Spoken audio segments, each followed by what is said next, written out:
ಎಲ್ಲಾ ಗೃಹಲಕ್ಷ್ಮಿಯರಿಗೂ ಕೂಡ 4,000 ರೂಪಾಯಿ ಬಾಕಿ ಕಂತು ಹಣ ಜಮೆ ಬಗ್ಗೆ ಒಂದು ದೊಡ್ಡ ಸಿಹಿ ಸುದ್ದಿ ಬಂದಿದೆ. ಇನ್ನೊಂದು ಕಡೆಗೆ ಮತ್ತೊಂದು ಅರ್ಜಿ ಫಾರಂ ಕೂಡ ಗೃಹಲಕ್ಷ್ಮಿಯರ ಕೈಗೆ ಬರುತ್ತೆ.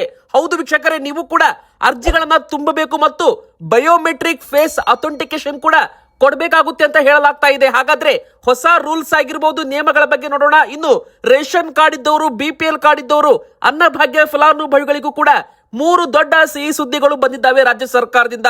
ಮತ್ತೊಂದು ಹೊಸ ಗ್ಯಾರಂಟಿ ಘೋಷಣೆ ಮಾಡಿದ್ರ ಮುಖ್ಯಮಂತ್ರಿ DK ಶಿವಕುಮಾರ್ ಸರ್ ಅವರು. ಹೌದು ವೀಕ್ಷಕರೇ, ಈಗಾಗಲೇ G ಪರಮೇಶ್ವರ್ ಸರ್ ಅವರು ಕೂಡ ಇದರ ಬಗ್ಗೆ ಒಂದು ಹೇಳಿಕೆಯನ್ನ ಕೊಟ್ಟಿದ್ದಾರೆ. ಹಾಗಾದ್ರೆ ಏನಪ್ಪಾ ಇದು ಮತ್ತೊಂದು ಗ್ಯಾರಂಟಿ ಅಂತ ಸರ್ಕಾರದಿಂದ ಅಪ್ಡೇಟ್ ಬಂದಿದೆ, ಅದನ್ನು ಕೂಡ ಈ ವಿಡಿಯೋದಲ್ಲಿ ನೋಡ್ತಾ ಹೋಗೋಣ ವೀಕ್ಷಕರೇ. ಇನ್ನು 3 ತಿಂಗಳು ಜನರು ಮತ್ತೆ ಮಕ್ಕಳು, ವೃದ್ಧರು ಎಚ್ಚರವಾಗಿರ್ಬೇಕು.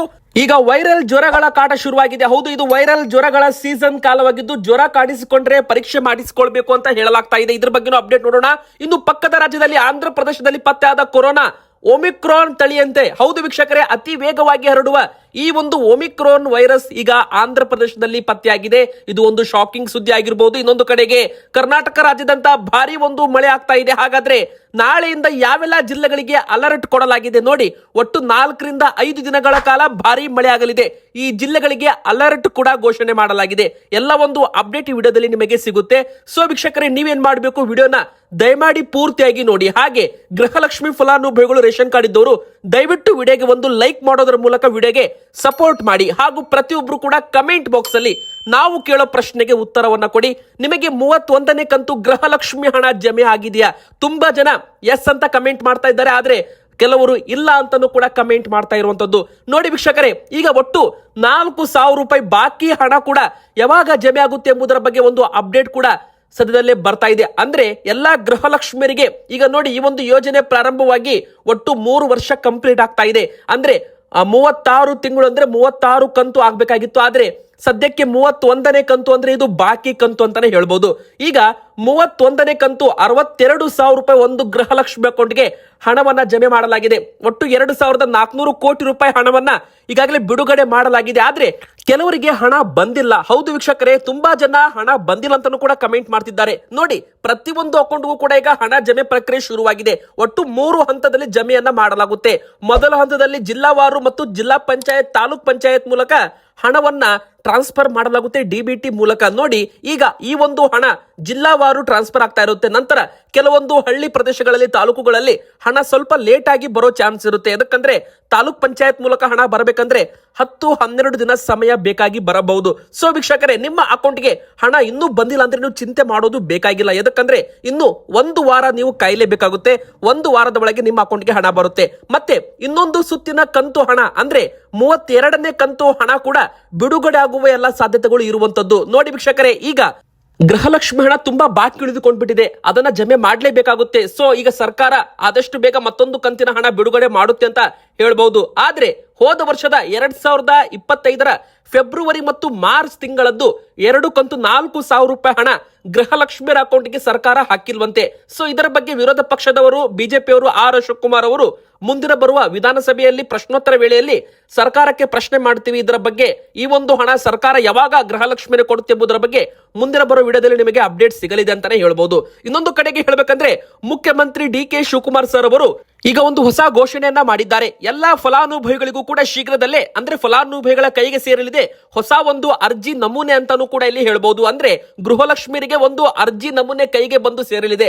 ಅದನ್ನ ನೀವು ತುಂಬಿ ವಾಪಸ್ ಕೊಡಬೇಕಾಗುತ್ತೆ ಅಗತ್ಯ ದಾಖಲೆಗಳೊಂದಿಗೆ ಅಂತ ಹೇಳಲಾಗಿದೆ. ಅಂದ್ರೆ ಮರು ಅರ್ಜಿ ಪ್ರಕ್ರಿಯೆ ಈಗ ಗೃಹಲಕ್ಷ್ಮಿಯರಿಗೆ ಪ್ರಾರಂಭವಾಗುವುದು ಬಹುತೇಕ ಖಚಿತವಾಗಿದೆ ಅಂತ ಹೇಳ್ಬಹುದು.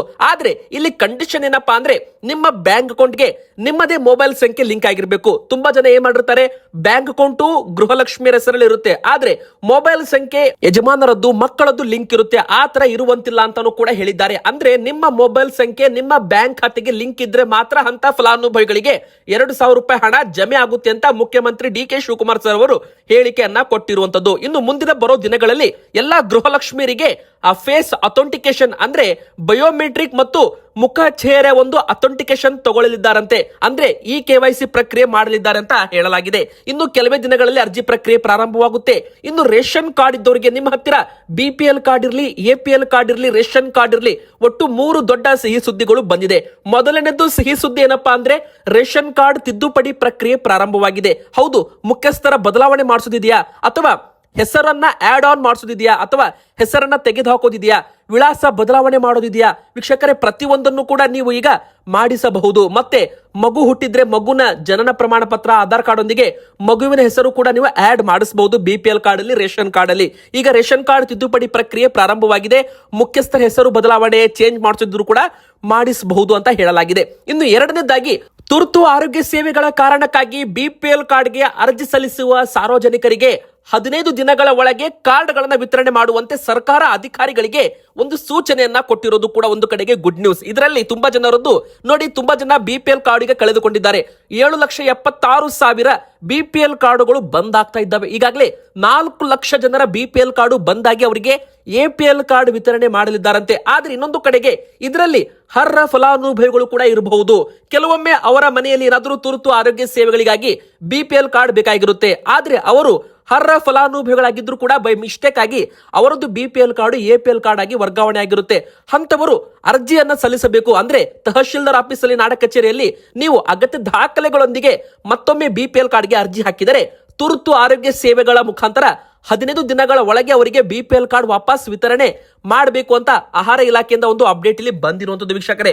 ಇನ್ನು ಮೂರನೇದ್ದು ಗುಡ್ ನ್ಯೂಸ್ ಏನಪ್ಪಾ ಅಂದ್ರೆ, ಮುಂದಿನ ಬರೋ ದಿನಗಳಲ್ಲಿ ಎಲ್ಲಾ BPL ಕಾರ್ಡ್ ಹಾಗೂ ಅಂತ್ಯೋದಯ ಪಡಿತರ ಚೀಟಿದ್ದವರಿಗೆ ಅಕ್ಕಿ ಜೊತೆಗೆ ಅಡುಗೆ ಎಣ್ಣೆ, ಉಪ್ಪು, ಸಕ್ಕರೆ ಹಾಗೂ ತೊಗರಿ ಬೇಳೆ ಈ 4 ಆಹಾರ ಸಾಮಗ್ರಿಗಳನ್ನ ಇಂದಿರಾ ಕಿಟ್ ಮೂಲಕ ವಿತರಣೆಯನ್ನ ಮಾಡಲಾಗುತ್ತೆ. ಅಂದ್ರೆ ಯಾವುದೇ ಯೋಜನೆಗಳು ನಿಲ್ಸಲ್ಲ ಅಂತಾನೂ ಕೂಡ ಒಂದು ಘೋಷಣೆಯನ್ನ ಈಗಾಗಲೇ ಆಹಾರ ಇಲಾಖೆಯಿಂದ ಸಚಿವರು KH ಮುನಿಯಪ್ಪ ಸರ್ ಅವರು ಹೇಳಿಕೆಯನ್ನ ಕೊಟ್ಟಿರುವಂತದ್ದು. ನೋಡಿ ವೀಕ್ಷಕರಿತ, ನಿಮಗೆ ಕೇಂದ್ರ ಸರ್ಕಾರದಿಂದಲೂ ಕೂಡ 5 kg ಅಕ್ಕಿ ಆಹಾರ ಧಾನ್ಯಗಳನ್ನ ವಿತರಣೆ ಮಾಡ್ತಾರೆ. ಇತ ನಮ್ಮ ರಾಜ್ಯ ಸರ್ಕಾರದಿಂದ ಅಕ್ಕಿ 5 kg ಹೆಚ್ಚುವರಿ ಕೊಡೋದರ ಬದಲಾಗಿ ಇಂದಿರಾ ಫುಡ್ ಕಿಟ್ ಅನ್ನ ವಿತರಣೆ ಮಾಡೋದಾಗಿ ಘೋಷಣೆಯನ್ನ ಮಾಡಿದ್ದಾರೆ. ಇದರಲ್ಲಿ ತೊಗರಿಬೇಳೆ, ಅಡುಗೆ ಎಣ್ಣೆ, ಉಪ್ಪು, ಸಕ್ಕರೆ 4 ಐಟಮ್ಗಳು ಇರಲಿದೆ ಅಂತ ಹೇಳಬಹುದು. ಸೊ ವೀಕ್ಷಕರು, ಇದು ಒಂದು ಗುಡ್ ನ್ಯೂಸ್ ಆಗಿದೆ. ಈಗ ಮತ್ತೊಂದು 7ನೇ ಗ್ಯಾರಂಟಿ ಘೋಷಣೆ ಆಗಿದೆಯಾ ನೋಡಿ ವೀಕ್ಷಕರು, ನಿಮಗೆಲ್ಲ ಗೊತ್ತೇ ಇದೆ, ಕರ್ನಾಟಕದಲ್ಲಿ 5 ಗ್ಯಾರಂಟಿಗಳು ಇದ್ದಾವೆ. 6ನೇ ಗ್ಯಾರಂಟಿ ಭೂಮಿ ಗ್ಯಾರಂಟಿ. ಅಂದ್ರೆ ಈ ಖಾತಾ ಆಸ್ತಿಗಳಿಗೆ, ಬಿ ಖಾತಾಗಳಿಗೆ ಎ ಖಾತಾ ಮಾನ್ಯತೆ ನೀಡುವ 6ನೇ ಭೂಮಿ ಗ್ಯಾರಂಟಿ ಯೋಜನೆ ಅಂತ ಮುಖ್ಯಮಂತ್ರಿ DK ಶಿವಕುಮಾರ್ ಸರ್ ಅವರು ಘೋಷಣೆ ಕೂಡ ಮಾಡಿರುವಂತದ್ದು. ಈಗ 7ನೇ ಗ್ಯಾರಂಟಿ ಕೂಡ ಬಂದಿದೆಯಾ? ಹೌದು. ಎದಕ್ಕಂದ್ರೆ ಈಗಾಗಲೇ ಮುಖ್ಯಮಂತ್ರಿ DK ಶಿವಕುಮಾರ್ ಸರ್ ಅವರೇ ಒಂದು ಹೇಳಿಕೆಯನ್ನ ಕೊಟ್ಟಿದ್ದಾರೆ. ಪ್ರತಿ ಮನೆಗೆ ದಾಖಲೆಗಳನ್ನ ವಿತರಣೆ ಮಾಡ್ತೀವಿ. ಅಂದ್ರೆ ಮನೆ ಮನೆಗೆ ನಿವಾಸ ಮತ್ತು ಶಾಶ್ವತ ನಿವಾಸ ಪ್ರಮಾಣ ಪತ್ರ ಹಾಗೂ ಜಾತಿ ಪ್ರಮಾಣ ಪತ್ರ ಮನೆ ಮನೆಗಳಿಗೆ ಉಚಿತವಾಗಿ ವಿತರಣೆಯನ್ನ ಮಾಡಲಾಗುತ್ತೆ ಅಂತ ಘೋಷಣೆಯನ್ನ ಮಾಡಿದ್ದಾರೆ. ಅಷ್ಟು ಮಾತ್ರವಲ್ಲದೆ ಇನ್ನೊಂದು ದೊಡ್ಡ ಘೋಷಣೆ ಏನಪ್ಪಾ ಅಂದ್ರೆ 7ನೇ ಗ್ಯಾರಂಟಿ ಅಂತ, ನಿಮ್ಮ ಮತ ನಿಮ್ಮ ಹಕ್ಕು, ನಿಮ್ಮ ಮತ ನಿಮ್ಮ ಬದುಕು. ಇದಕ್ಕಾಗಿ ದಾಖಲೆಗಳ ಮೂಲಕ ಜನರಿಗೆ ಮತದಾನದ ಗ್ಯಾರಂಟಿ ಕೂಡ ಸೇರಿಕೊಂಡಿದೆ ಅಂತ ನಾಯಕರು ವಿಶ್ಲೇಷಣೆಯನ್ನ ಮಾಡಿರುವಂತದ್ದು. ಹೌದು ವೀಕ್ಷಕರೇ, ಮತದಾನ ಯಾರು ಕೂಡ ಹಕ್ಕು ಕಳೆದುಕೊಳ್ಳಬಾರದು. ಹೀಗಾಗಿ ಸರ್ಕಾರದಿಂದ ಆಗುವ ಎಲ್ಲಾ ಒಂದು ಸಹಾಯವನ್ನ ಮಾಡ್ತೇವೆ. ಮತ್ತೆ ಪ್ರತಿ ಮನೆಗೂ ಕೂಡ ಉಚಿತವಾಗಿ ಶಾಶ್ವತ ನಿವಾಸಿ ಪ್ರಮಾಣ ಪತ್ರ ಕೂಡ ಕೊಡ್ತೇವೆ ಅಂತ ಒಂದು ಘೋಷಣೆಯನ್ನ ಮಾಡಿದ್ದಾರೆ. ಇದು ಮತ್ತೊಂದು ಗ್ಯಾರಂಟಿ ಅಂತಾನೂ ಕೂಡ ಹೇಳಿದ್ದಾರೆ. ಅಂದ್ರೆ ಮತದಾನದ ಹಕ್ಕು ತುಂಬಾ ಇಂಪಾರ್ಟೆಂಟ್. ಮತದಾನದ ಹಕ್ಕು ಹೋದ್ರೆ ಅಂತ ಕುಟುಂಬಗಳಿಗೆ ಸರ್ಕಾರದ ಯೋಜನೆಗಳ ಲಾಭನೂ ಕೂಡ ಸಿಗೋದಿಲ್ಲ. ಈಗ SIR ಪ್ರಕ್ರಿಯೆ ಶುರುವಾಗಿರೋದ್ರಿಂದ ತುಂಬಾ ಜನರು ಬೈ ಮಿಸ್ಟೇಕ್ ಆಗಿ ಮತದಾನದ ಹಕ್ಕು ಕಳೆದುಕೊಳ್ಳುವ ಸಾಧ್ಯತೆ ಇರುತ್ತೆ. ಸೊ ಅಂತವರಿಗೆ ಸರ್ಕಾರ ಈಗ ನೆರವಾಗಲು ಈ ಒಂದು PRC ವಿತರಣೆ ಮಾಡಲು, ಅಂದ್ರೆ ಶಾಶ್ವತ ನಿವಾಸ ಪ್ರಮಾಣ ಪತ್ರವನ್ನ ವಿತರಣೆ ಮಾಡಲು ಮುಂದಾಗ್ತಾ ಇದೆ. ನೋಡಿ, ಪ್ರಮಾಣ ಪತ್ರವನ್ನ ಉಚಿತವಾಗಿ ಮನೆ ಬಾಗಿಲಿಗೆ ತಲುಪಿಸುವ ಇದು ಸೇವೆ ಆಗಿದೆ. ಮತ್ತೆ ಜನರು ವೆಬ್ಸೈಟ್, ವಾಟ್ಸ್ಆಪ್ ಸೇವೆಗೂ ಕೂಡ ಉಚಿತವಾಗಿ ಡೌನ್ಲೋಡ್ ಅನ್ನ ಮಾಡಿಕೊಳ್ಳಬಹುದು ಅಂತಾನು ಕೂಡ ಹೇಳಲಾಗಿದೆ. ಮತ್ತೆ ನಮ್ಮ ರಾಜ್ಯದ ಪ್ರತಿಯೊಬ್ಬ ಅರ್ಹ ನಾಗರಿಕರ ಮತದಾರರ ಪಟ್ಟಿಗೆ ಸೇರಲು ಅಗತ್ಯವಿರುವ 11 ದಾಖಲೆಗಳಲ್ಲಿ ಒಂದಾದ ಶಾಶ್ವತ ನಿವಾಸ ಪ್ರಮಾಣ ಪತ್ರದ ಜೊತೆ ಆಯಾ ಜನರ ಜಾತಿ ಪ್ರಮಾಣ ಪತ್ರ ಉಚಿತವಾಗಿ ಮನೆ ಮನೆಗೆ ತಲುಪಿಸುವ ಐತಿಹಾಸಿಕ ಸೇವೆಗೆ ಸರ್ಕಾರ ಸೋಮವಾರ ಚಾಲನೆ ಕೊಟ್ಟಿದೆ. ಅಂದ್ರೆ ನಿಮ್ಮ ಮನೆಗೆ ಮತ್ತೆ ಅಧಿಕಾರಿಗಳು ಬರ್ತಾರೆ, ಮತ್ತೆ ನಿಮ್ಮ ಕೈಗೆ ಆದಾಯ ಪ್ರಮಾಣ ಪತ್ರವಾಗಿರ್ಬೋದು, ಜಾತಿ ಪ್ರಮಾಣ ಪತ್ರವಾಗಿರ್ಬೋದು, ಮತ್ತೆ ಶಾಶ್ವತ ನಿವಾಸ ಪ್ರಮಾಣ ಪತ್ರವನ್ನು ಕೂಡ ಕೊಡಲಿದ್ದಾರೆ ಅಂತಾನೆ ಹೇಳ್ಬಹುದು. ಮತ್ತೆ ಈ ಒಂದು ಪ್ರಮಾಣ ಪತ್ರವನ್ನ ನೀವು SIR ಅಲ್ಲೂ ಕೂಡ ಬಳಸಬಹುದು ಅಂತ ಇಲ್ಲಿ ಹೇಳಲಾಗ್ತಾ ಇದೆ. ಸೊ ವೀಕ್ಷಕರು, ಇದು ಒಂದು ಐತಿಹಾಸಿಕ ನಿರ್ಧಾರ. ಒಟ್ಟು 4,85,00,000 ಕುಟುಂಬಗಳಿಗೆ 2 ದಾಖಲೆಗಳನ್ನ ಮನೆಗೆ ತಲುಪಿಸುವ ಕೆಲಸ ಆಗಲಿದೆ ಅಂತ ಈಗಾಗಲೇ ಉಪಮುಖ್ಯಮಂತ್ರಿ ಡಾಕ್ಟರ್ G ಪರಮೇಶ್ವರ್ ಸರ್ ಅವರು ಮತ್ತು ಮುಖ್ಯಮಂತ್ರಿ DK ಶಿವಕುಮಾರ್ ಸರ್ ಅವರು ಒಂದು ಘೋಷಣೆಯನ್ನ ಮಾಡಿರುವಂತದ್ದು. ಸೊ ವೀಕ್ಷಕರೀಗ ಕೊನೆಯದಾಗಿ ಹೇಳ್ಬೇಕಂದ್ರೆ, ಪಕ್ಕದ ರಾಜ್ಯದಲ್ಲಿ ಈಗಾಗಲೇ 4 ಜನರು ಬಲಿಯಾಗಿದ್ದಾರೆ ಕೊರೋನಾ ವೈರಸ್ಗೆ. ಹೀಗಾಗಿ ಕರ್ನಾಟಕದಲ್ಲೂ ಕೂಡ ಅಲರ್ಟ್ ಆಗಿರುವಂತೆ ಹೇಳಲಾಗಿದೆ. ಆದ್ರೆ ಆಂಧ್ರದಲ್ಲಿ ಪತ್ತೆಯಾಗಿರೋದು ಒಮಿಕ್ರಾನ್ RF.5 ಎಂಬುವ ಹೊಸ ತಳಿ. ಹೌದು, ಕೊರೋನಾದ ಹೊಸ ರೂಪಾಂತರಿ ತಳಿ ಪತ್ತೆಯಾಗಿದೆ. ಇದು ತುಂಬಾ ಕಳವಳಕ್ಕೆ ಕಾರಣವಾಗಿದೆ. ಮತ್ತೆ ಇದು ತುಂಬಾನೇ ವೇಗವಾಗಿ ಹರಡುವ ಒಮಿಕ್ರಾನ್ ತಳಿ ಆಗಿರೋದ್ರಿಂದ ಅಲರ್ಟ್ ಅಂತಾನೆ ಹೇಳ್ಬಹುದು ವೀಕ್ಷಕರೇ. ಈಗ ನೋಡಿ, ನಮ್ಮ ಕರ್ನಾಟಕದಲ್ಲೂ ಕೂಡ ಅಲರ್ಟ್ ಅಂತ ಈಗಾಗಲೇ UT ಖಾದರ್ ಸರ್ ಅವರು ಒಂದು ಹೇಳಿಕೆಯನ್ನ ಕೊಟ್ಟಿರುವಂತದ್ದು. ಮತ್ತೆ ಅಷ್ಟು ಮಾತ್ರವಲ್ಲದೆ ಈಗ 3 ತಿಂಗಳ ಕಾಲ ವೈರಲ್ ಫೀವರ್ ಸೀಸನ್ ಇದೆ ಅಂತೆ. ಅಂದ್ರೆ ತುಂಬಾ ಜನರಿಗೆ ಜ್ವರ ಬರೋದು, ಕೆಮ್ಮು, ನೆಗಡಿ ಈ ತರ ಸೋಂಕಿನ ಲಕ್ಷಣಗಳು ಕೂಡ ಕಂಡು ಬರುತ್ತೆ. ಆದ್ರೆ ತುಂಬಾ ಜನರು ಆತಂಕ ಪಡಬಾರ್ದು, ಭಯ ಪಡಬಾರ್ದು, ಎಚ್ಚರಿಕೆ ವಹಿಸಬೇಕು ಅಂತಾನೂ ಕೂಡ ಆರೋಗ್ಯ ಸಚಿವರು UT ಖಾದರ್ ಸರ್ ಅವರು ಒಂದು ಹೇಳಿಕೆಯನ್ನ ಕೊಟ್ಟಿದ್ದಾರೆ. ಇನ್ನು ಪಕ್ಕದ ರಾಜ್ಯದಲ್ಲಿ ಕೊರೋನಾ ಸೋಂಕು ಕೂಡ ಪತ್ತೆಯಾಗಿದೆ. ನಮ್ಮ ಕರ್ನಾಟಕದಲ್ಲೂ ಕೂಡ ಸೋಂಕಿತರ ಸಂಖ್ಯೆ ಹೆಚ್ಚಾಗಿರಬಹುದು, ಆದ್ರೆ ಯಾರೂ ಕೂಡ ಕೊರೋನಾದಿಂದ ಸಾವನ್ನಪ್ಪಿಲ್ಲ. ಇದು ಒಂದು ಕಡೆಗೆ ನೆಮ್ಮದಿಕರ ಸುದ್ದಿ ಅಂತಾನೂ ಕೂಡ ಹೇಳ್ಬಹುದು.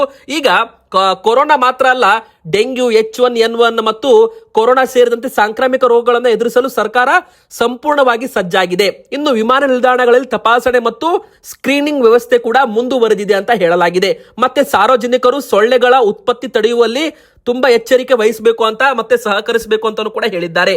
ಇನ್ನು ಆಫ್ರಿಕಾದಲ್ಲಿ ಎಬೋಲಾ ಸೋಂಕು ಕೂಡ ಪತ್ತೆಯಾಗಿದೆ. ಇದರ ಬಗ್ಗೆನೂ ಕೂಡ ಆರೋಗ್ಯ ಇಲಾಖೆ ಅಲರ್ಟ್ ಇದೆ ಅಂತಾನೂ ಕೂಡ ಹೇಳ್ಬಹುದು. ಅಂದ್ರೆ ಈ ಒಂದು ಎಬೋಲಾ ಸೋಂಕಿನ ಬಗ್ಗೆನೂ ಕೂಡ ಸರ್ಕಾರ ಎಚ್ಚೆತ್ತುಕೊಂಡಿದ್ದು ಒಂದು ಏರ್ಪೋರ್ಟ್ ಗಳಲ್ಲಿ ಸ್ಕ್ರೀನಿಂಗ್ ಮತ್ತೆ ತಪಾಸಣೆ ಕೂಡ ಮಾಡ್ತೀವಿ ಅಂತಾನೂ ಕೂಡ ಒಂದು ಹೇಳಿಕೆಯನ್ನ ಕೊಟ್ಟಿದ್ದಾರೆ. ಸೊ ವೀಕ್ಷಕರು, ಯಾರು ಕೂಡ ಆತಂಕ ಪಡೋದು ಬೇಕಾಗಿಲ್ಲ, ಆದ್ರೆ ಜನರು ಎಚ್ಚರಿಕೆ ವಹಿಸಬೇಕು ಅಂತ ಹೇಳಲಾಗಿದೆ. ಈಗ ಮಳೆಗಾಲ ಆಗಿರೋದ್ರಿಂದ ಮಳೆ ಪ್ರಮಾಣ ಕೂಡ ಜಾಸ್ತಿ ಆಗಿದೆ. ಸೊ ಯಾವೆಲ್ಲ ಜಿಲ್ಲೆಗಳಿಗೆ ಮಳೆಯ ಮುನ್ಸೂಚನೆ ಇದೆ, ಮುಂದಿನ 5 ದಿನಗಳ ಕಾಲ ಭಾರಿ ಮಳೆ ಆಗಲಿದೆ ಅಂತ ಹವಾಮಾನ ಇಲಾಖೆ ಹೇಳಿರುವಂತದ್ದು. ಹಾಗಾದ್ರೆ ಯಾವೆಲ್ಲ ಜಿಲ್ಲೆಗಳಿಗೆ ಅಲರ್ಟ್ ಕೊಡಲಾಗಿದೆ ಅಂದ್ರೆ ಕರಾವಳಿ ಜಿಲ್ಲೆಗಳಲ್ಲಿ, ಅಂದ್ರೆ ದಕ್ಷಿಣ ಕನ್ನಡ ಹಾಗೂ ಉತ್ತರ ಕನ್ನಡ, ಉಡುಪಿ ಈ ಜಿಲ್ಲೆಗಳಲ್ಲಿ ಭಾರಿ ಒಂದು ಮಳೆ ಆಗಲಿದೆ ಅಂತ ಹವಾಮಾನ ಇಲಾಖೆ ಹೇಳಿದೆ. ಇನ್ನು ಬೀದರ್, ಕಲಬುರಗಿ, ಯಾದಗಿರಿ, ವಿಜಯಪುರ, ರಾಯಚೂರು, ಬಾಗಲಕೋಟೆ, ಕೊಪ್ಪಳ, ಬೆಳಗಾವಿ, ಧಾರವಾಡ, ಗದಗ, ಹುಬ್ಬಳ್ಳಿ, ಹಾವೇರಿ, ಶಿವಮೊಗ್ಗ, ಚಿಕ್ಕಮಗಳೂರು, ಕೊಡಗು ಈ ಜಿಲ್ಲೆಗಳಲ್ಲೂ ಕೂಡ ಭಾರಿ ಮಳೆ ಆಗುವ ಸಾಧ್ಯತೆ ಇದೆ. ಮತ್ತೆ ಚಳಿ ಗಾಳಿ ಕೂಡ ಬೀಸಲಿದೆ. ಹೀಗಾಗಿ ಜನರು, ಚಿಕ್ಕ ಮಕ್ಕಳು, ವಯಸ್ಸಾದವರು ಆದಷ್ಟು ಬೆಚ್ಚಗಿನೆಯ ಒಂದು ಬಟ್ಟೆಗಳನ್ನ ಧರಿಸಬೇಕು, ಮತ್ತೆ ಆದಷ್ಟು ಬಿಸಿ ನೀರನ್ನ ಸೇವಿಸಬೇಕು ಅಂತ ಹೇಳ್ತಾ ವಿಡಿಯೋನ ಮುಗಿಸ್ತಾ ಇದ್ದೇನೆ. ವಿಡಿಯೋನ ಲೈಕ್ ಮಾಡಿ, ಚಾನಲ್ಗೆ ಸಬ್ಸ್ಕ್ರೈಬ್ ಮಾಡಿ, ನಿಮ್ಮ ಮನಸ್ಸಿಗೆ ಕಮೆಂಟ್ ಮಾಡಿ.